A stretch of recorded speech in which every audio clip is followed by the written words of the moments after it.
Subscribe now and press the bell icon. Never miss an update.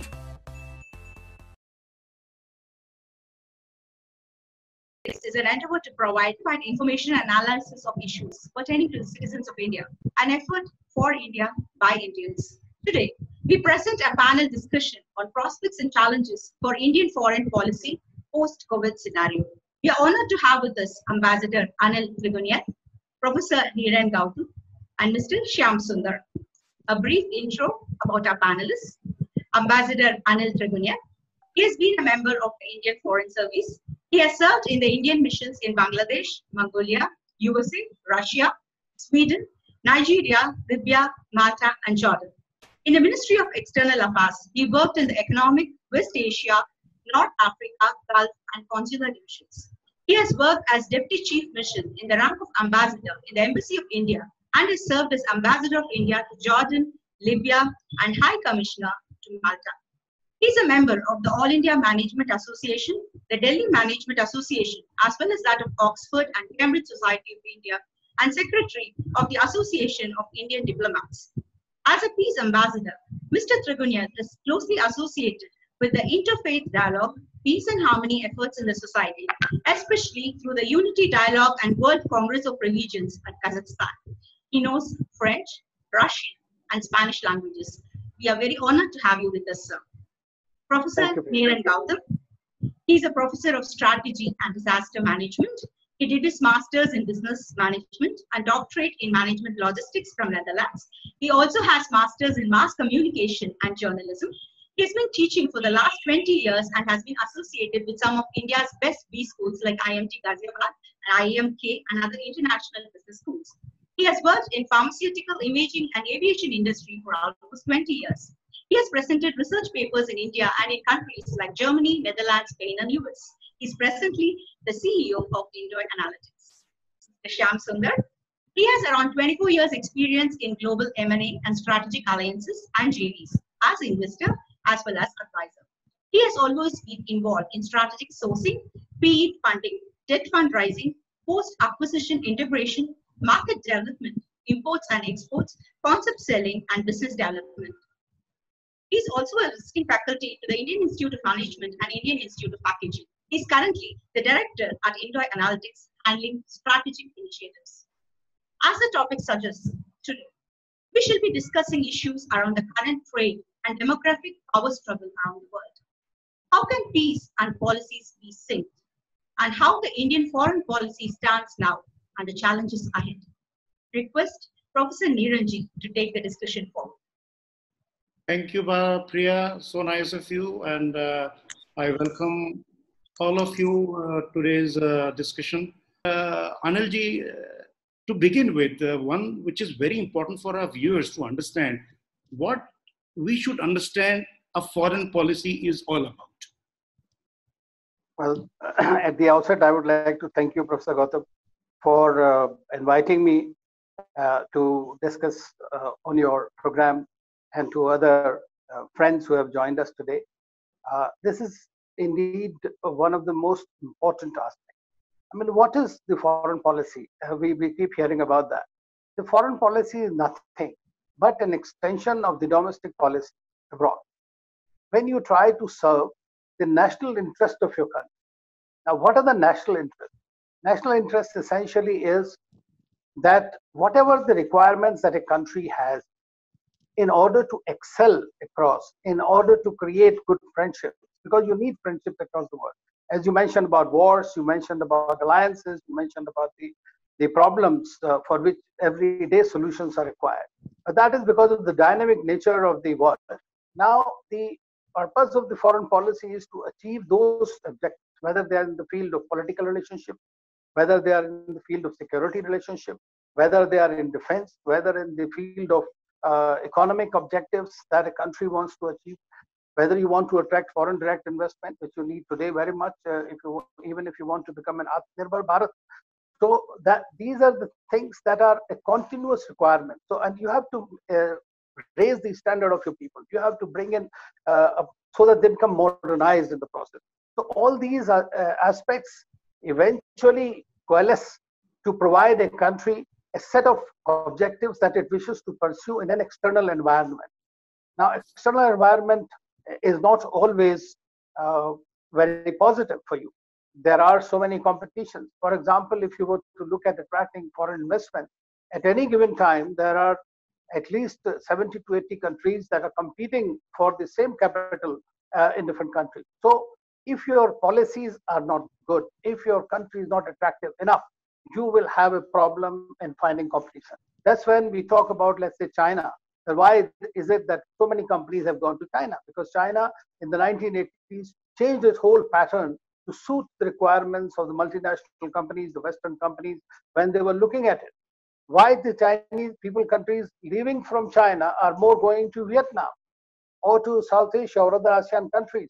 The reason is simple, because they can identify their own parameters in which they can operate efficiently, effectively, transparently, and more proactively.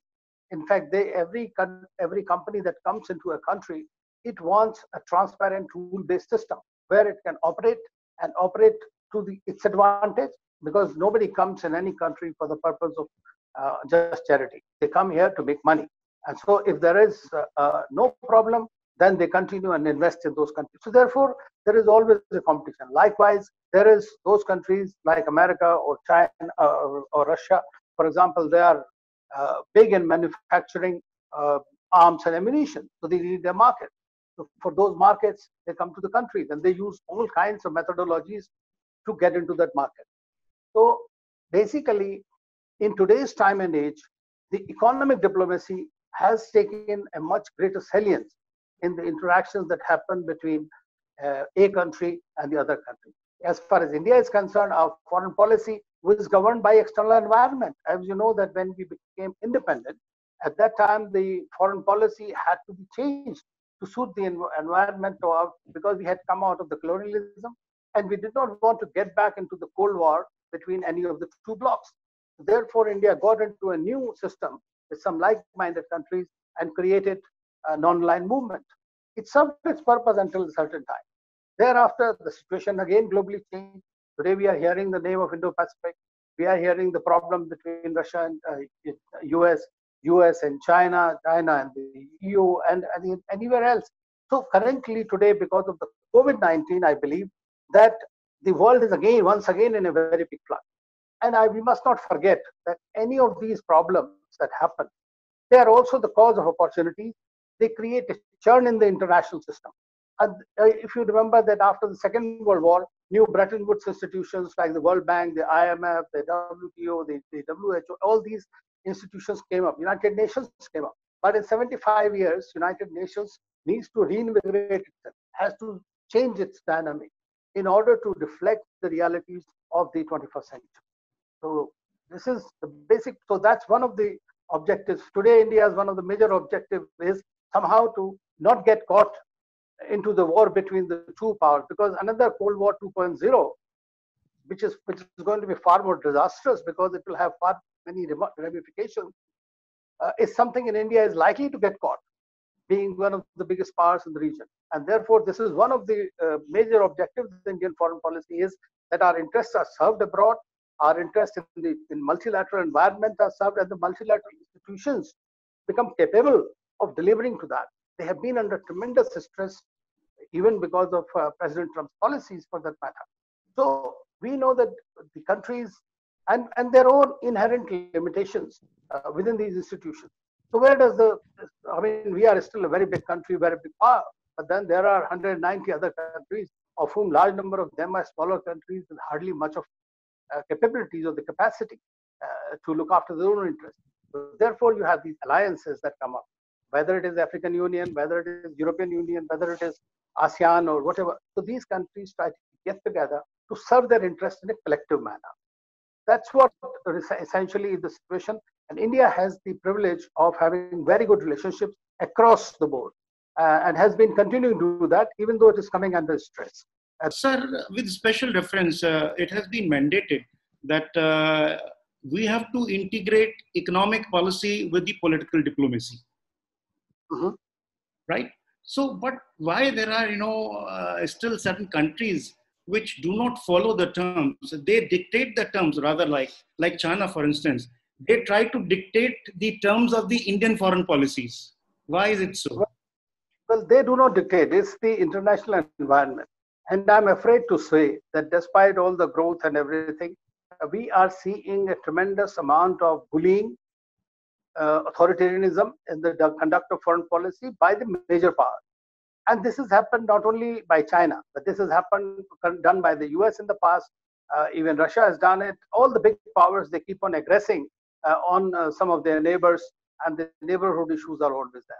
As far as China is concerned, it is a rogue power in many ways.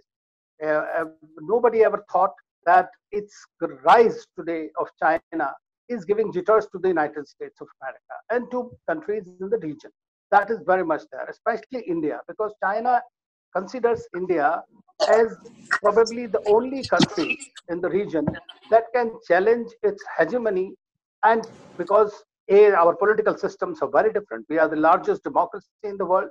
Then we are a big country with a big power, with military base, with our industrial base, with our third largest economy. So India has all the credentials. Plus, it is a benevolent power.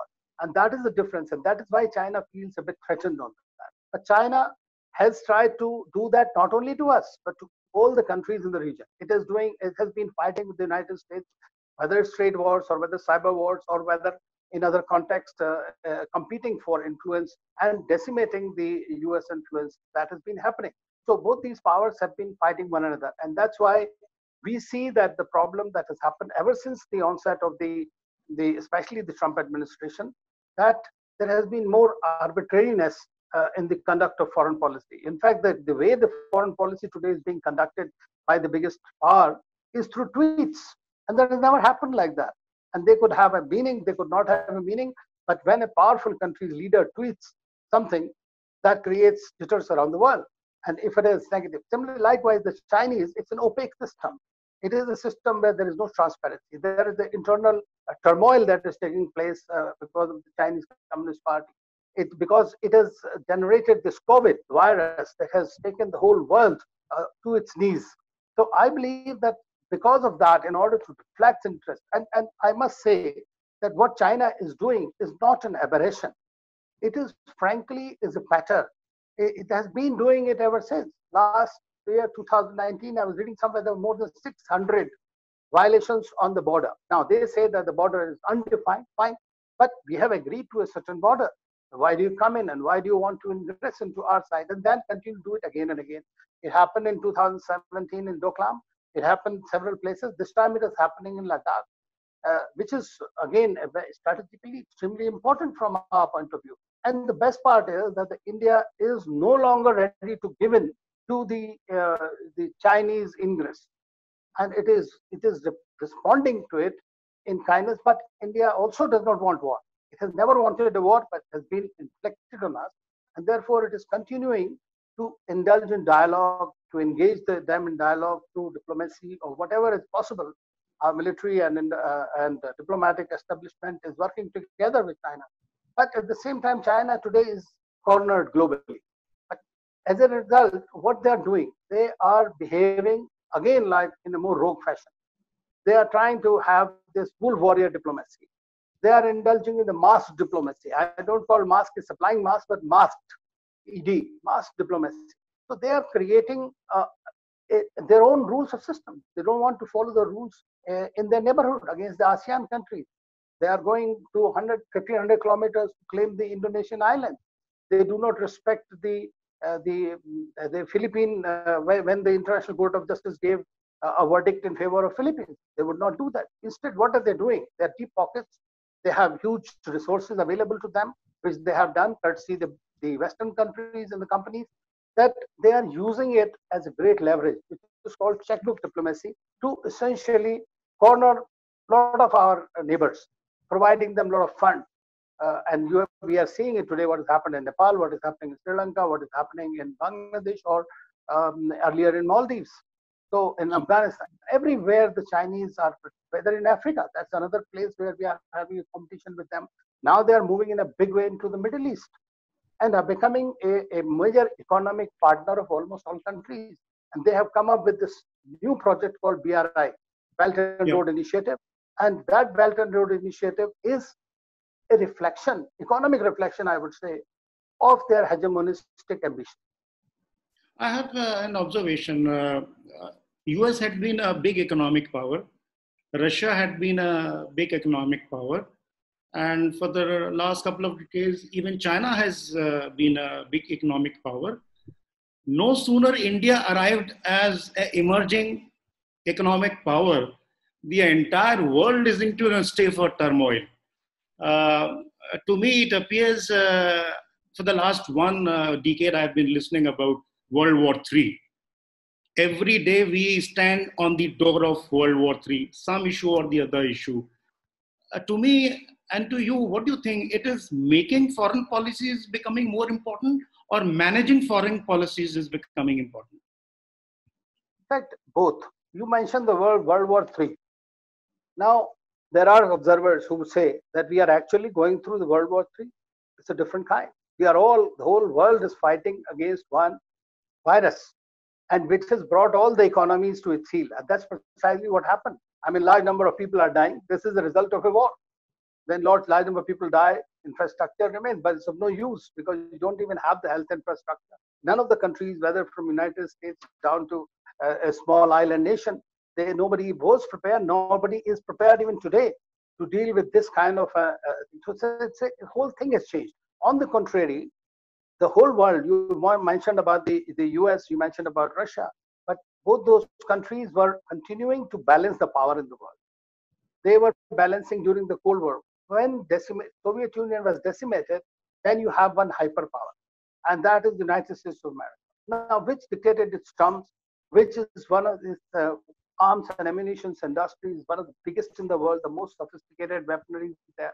In fact, the kind of weapons, mass destruction or otherwise, that they can destroy the world many times over. We already have that. But now what we are seeing is that instead of a collective effort, which the world should be doing it in order to fight this particular menace, which is brought from China and is a gift of China to the world, is actually creating a major problem. And what we are seeing is the greater protectionism is happening.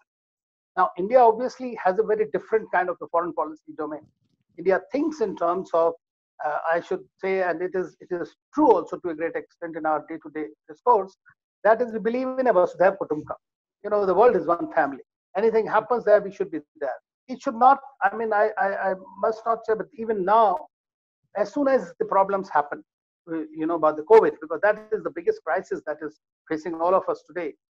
India was one of the first countries that, despite our limitations, despite the huge population that we have to provide for the medical thing, despite having inadequate health infrastructure in the country, India provided to almost 133 countries whatever drugs or medical assistance was required. We sent rapid response teams to many countries.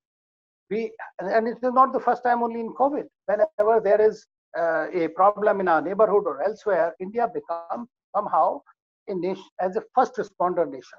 So that is the strength of India. And that's what giving a thought to China that somehow contain India within the South Asian region alone.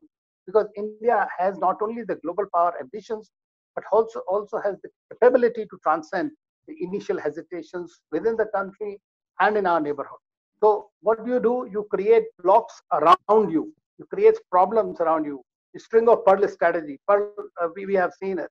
So those are the like creating ports and all, creating some kind of thing so that you're always worried about doing things at home. So India's rise, that's what I mentioned, benevolent. It is a rise collaborative in nature. It has always been. And the foreign policy is not towards hegemony, whereas the countries which you mentioned and China, all three of them had the hegemonistic ambition. Anilji, I have one question that we started from NAM, and today we are part of the Quad. Now, NAM was a kind of thing where we were not talking to anybody and everybody was our equal distant partner or something. And today, when we are within Quad, naturally, Quad is against China. Now, in an integrated world, is it possible for us to keep China away from any, say, important international grouping? And can we still survive without them or with them? Well, Liz. Well, it happens, sir. So non-alignment was a necessity in a way where you thought that you could protect your interests better if you are non-aligned and you take decisions on the basis of issues. You know, what are the issues and how you behave. So that's why sometimes you felt that America was right, other time you felt Russia or Soviet Union was right. So you took and that's what helped us a lot until the 80s. And until then, India was very, very active. But since then, the situation has started changing. The rise of China began. Then the world was, then we saw that disintegration of Soviet Union happened.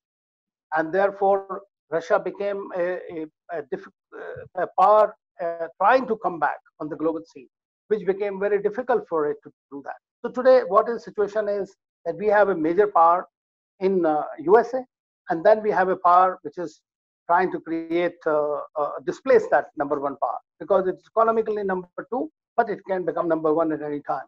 So that is the problem. So today we are on the verge of Cold War 2.0. Now in this situation, India has changed its policy to some extent.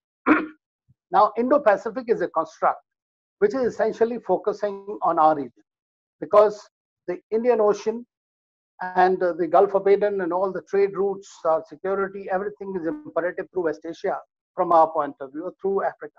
Now, when we were talking about it, when Prime Minister Modi went to Shangri-La and dialogue in Singapore, he spoke about what is India's vision of Indo-Pacific. India's vision was that free lanes, free traffic and everything, nobody should have problems for the other, but it was inclusive in nature. Inclusive means China was not excluded out of it. What you mentioned that is against China is actually the US policy of the Indo-Pacific. US looks at Indo-Pacific in a different context. India looks at it as an inclusive member. That is why China, but what has happened is China's aggression into India, and not only into India, but in the other ASEAN countries, whose centrality is a key driver for the Indo-Pacific. Even though Indo-Pacific only has 4 countries as of now, or if you Quad countries, if you say Quad plus, then you can join South Korea and Vietnam. But ASEAN, the 10-member ASEAN countries are the main central, but their economies are also very linked. And they equally suffer in the maritime domain from the China's aggression. And therefore, it is now today the Americans have decided to block into China for whatever reason. We know various reasons, but they have decided to close in onto China. Now they want, we have been talking, as you know, in the last few years, at least 10 years onward, the relationship with the US has been increasing in a strategic manner, in a defense and strategic security perspective. And very strongly, there is interoperability and that all of that has happened. The US has become a very major defense and security partner for India today. Now, that is the problem, bone of contention between India and China to some extent. Russia also does not understand the India's concept of Indo-Pacific. It feels that it is against China. So what India so far, we have not said that it is against China from our point of view. Besides, if you see, the American construct is, or for that matter, the Japanese, is limited to the Pacific part of it. Whereas for India, it goes up to east of Africa. So from our point of view, the region is far wider, far broader. But now I think what I can read is the Indian policy, and foreign policy is always dynamic because your interests change, the circumstances outside change. And therefore, in order to serve your own national interest, you have to have selective alliances. And that's where we are here. But at the same time, we are looking at selective alliances, whether it is US or with any other country. But at the same time, we are also balancing it out. For example, if there is a Quad, we also have a Russia, India, China dialogue, which has become just met. We also have Japan, America, and India dialogue. We are part of the BRICS. We are part of IPSA. We are part of the SCO. Shanghai Cooperation Organization.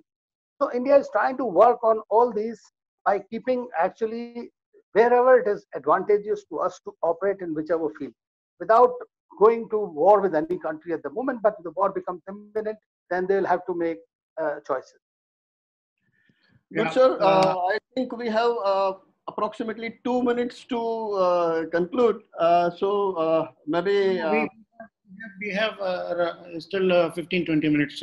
I got a message already for less than a minute, so maybe it is just going to. I asked Bharat for 1 hour. Anyway, I'll put my question. That is very important.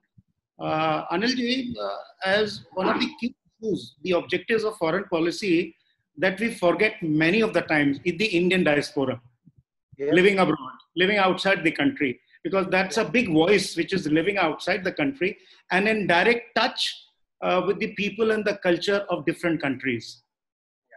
There have been so many changes, though there are so many complaints also with the high commissions. You understand better than that. What has been the changes in terms of listening to their voices and taking their voices, and they also serve as a part of, the representatives of the ambassadors serving to different countries. Well, there have been, the Indian diaspora in the 50s and 60s were virtually left to themselves. And when people were going to study abroad or do something abroad, they were not even looked at it. We thought it was a brain drain at that time.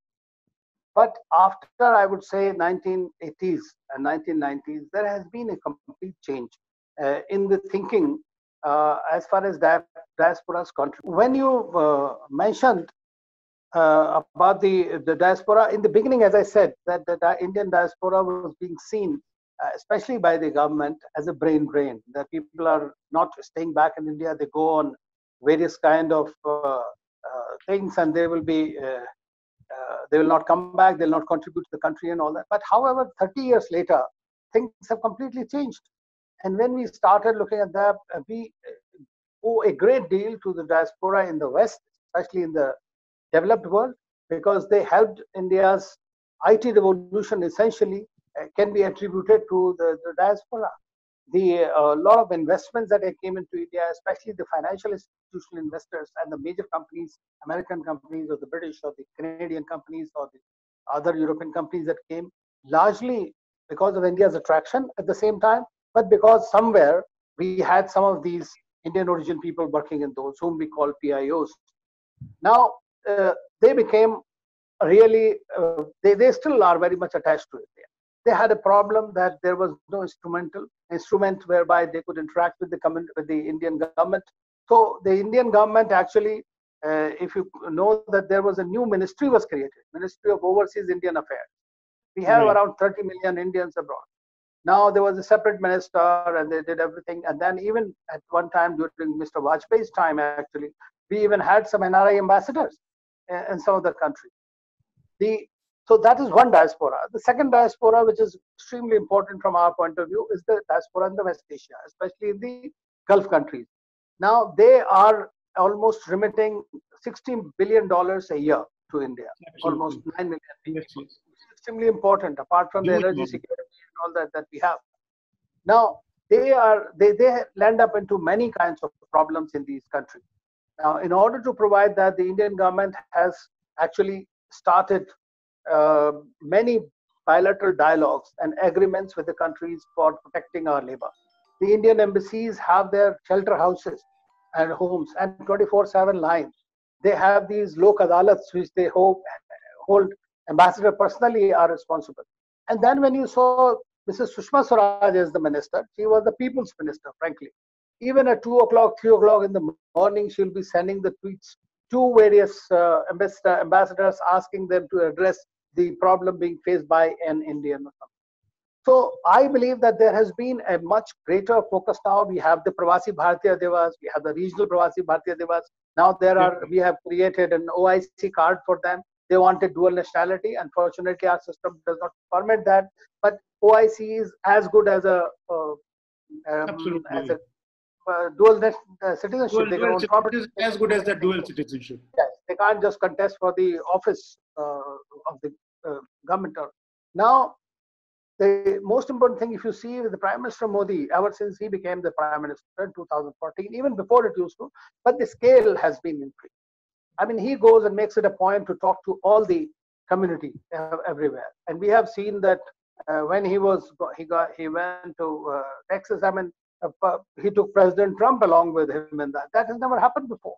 So today, when you take the name of Modi, I really wonder, you know, in 1947, when Nehru became the Prime Minister, it was a default foreign policy with a lot of, you know, glitches, and you can understand. And from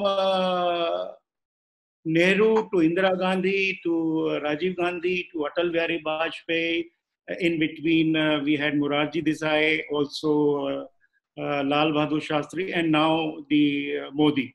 So there is a state of transition from Nehru to Modi. One final question, because you also have a paucity of time. One final question, because India cannot live without politics. Among these so many prime ministers of the country from 1947, you know it much better than that. If we try to map the performance in terms of the foreign policy, from defective foreign policy to constructive foreign policy, what is your final take? Well, and I'm not being diplomatic. I'm just taking the time frame that you have mentioned. There were different challenges in different periods of time for different prime ministers. If you come to think of it, the first decade or first 2 decades, at that time, India was just coming out of a colonial, a poor country. The basic idea was to create the basic infrastructure, create the basic instrument, so that the country was dependent on foreign aid, for food aid, for all kinds of things. So idea was to get by there and to come on your own this thing. Then Indira Gandhi's time, you had other problems. I mean, there were different problems. We created Bangladesh in a way, if you come to think of it. That was a major achievement of India's foreign policy. Then we come to the later parts, it has just been going on. Then economic liberalization that happened during Narasimha Rao's time, which opened India to with the Troika, basically economic liberalization, privatization, and globalization. Our economy was not globalized enough, even today, but it is continuing to do that. What has happened with Prime Minister Modi is, there are two things. One is that he is a visionary leader. He thinks straightforward. He wants things done in a particular way, right? And he has an approach, whether and his personal or rather persona is such that he has developed these a lot of good personal relationships. He is seen as a strong leader, because after a very long time, we are having a government that is really can say it's a very vastly representative government of the people, right? So he's a strong leader, and today is the age of the strong leader. And I must say that the way the diplomacy today is conducted is starting at the highest level. Even in the embassies, you will see the ambassadors personally are involved in all kinds of diplomacy. Likewise, the leaders at the prime minister level, the president level. I mean, if you remember that Harley Davidson, we had the duties, and Trump personally called Prime Minister Modi to reduce the duties. Now, so it is happening at such a level for even these kind of small things. So I believe that today it is more action oriented. Let me tell you something about, we used to have look east policy, right? Today it is act east policy. Act east. So action has been added. We used to think west. Now it is act west. West means Middle Eastern countries. I mean, you can imagine that Middle East, I can just give you a small example before I close. You see at the, we are able to manage good relations with Russia, with even until last month with China, and with the US. So with all the countries, they have relations, good relations. We have got 184 countries supported us for becoming the member of non-permanent seat recently in the United Nations. Large number of countries support India to be a permanent member. Then we also have something called Yoga Day, International Yoga Day. In the history of the United Nations, I believe that this was the first time that countries from across the spectrum, largest number of countries supported International Day of Yoga in India. First time after non-alignment, we are seeing the International Solar Alliance, a multilateral initiative that has come up. So he has ideas, he tries to take them. How much are implemented, how far they carried on, depends on the bureaucracy. or foreign policy establishment or the country, because foreign policy diplomat does only one task, but then it has to be supported by the entire machinery of the government to deliver with the same pace. And that's where it matters. First time I can tell you we have an Africa policy. When Prime Minister Modi went to Uganda in Kampala, he really outlined 10 points of the basic guiding principles of India's policy towards Africa. I was posted in Africa, and it was extremely difficult to get the leaders to come and visit African countries, whereas Africa is going to be the next big part of the Afro-Asian century, in my view, from 2050 onwards. Absolutely. We cannot afford to. I remember when I was in 97 in Delhi, the Prime Minister of Singapore came and he said, you only look towards West, you never look towards East. Now, until then we had. Today, we have very close relationships with all the ASEAN countries. So, challenges will remain as long as there is a power competition between the major powers. How you navigate through it without getting hurt in the process will be the biggest challenge. Become far more proactive. And there is a problem is that the global environment does not depend on a single actor. So, but you have to anticipate and respond accordingly for various problems, and that is the job of the diplomat. And one adjunct to this question, I think that today we see in every which way. So, Shyamji, your take on this? Yeah, I was just asking one adjunct to this question. It was a nice thing. Shyam, sir, your take on this? No, see, this is not my take. I have more interesting thing to listen from the Ambassador Saab. The point was, when he told that the foreign policy is extension of the Indian policy, or say domestic policy. And one interesting point is the domestic policy also has an economic thing to it, which is we are looking at the economic say diplomacy overseas. So when the China invest in India, or say some kind of countries which are not so friendly, they invest in India. What should be our take on it? Because we are talking about make in India, we are talking about various kind of programs to bring the capital to India. So how do we should respond to that kind of money? Well, we are already doing it. I think that, as you know, that there was a change in investments from neighboring countries. Although, as a part of liberalization, you allow the investments with least amount of problems, because it's a catch-22. I mean, the more difficult your problems policies become, the less easier it is to get the investment into the country. But there are certain countries which are trying to whose investments may connect with may impact on your national security. So those countries, you have to be careful in what kind of, in which areas. For example, now we have seen the 5G, what happened about China. Similarly, the apps that we have done it. So every country has to, India has to take the decisions in accordance with this national security in the first place. If it is a friendly country, and you must not say, I mean, if we have India first, so has America first. Trump has America first. So China has China first. They are also doing a big self-reliance today. Russia is also, for them, it's their country first. So it's a competition among various interests. We have to protect. Even if, I mean, personally, this is my view. Investment is a scam. Money has no religion. So if you know from where it is coming, which source it is coming, and you have the internal firewalls to stop its negative impact. Exactly. Why not? Very true. Good, Very sir. true. Very, Because very today, good. Very well stated, sir. Thank you. Thank you so much, Anilji. In spite of your special schedule, tight schedule, you have been able to give us time. Thank you so much for your insights, which have been very, very interesting. And thank you so much, Neeranji and Shyamji, for your interesting questions. And I hope the viewers enjoyed all of it too.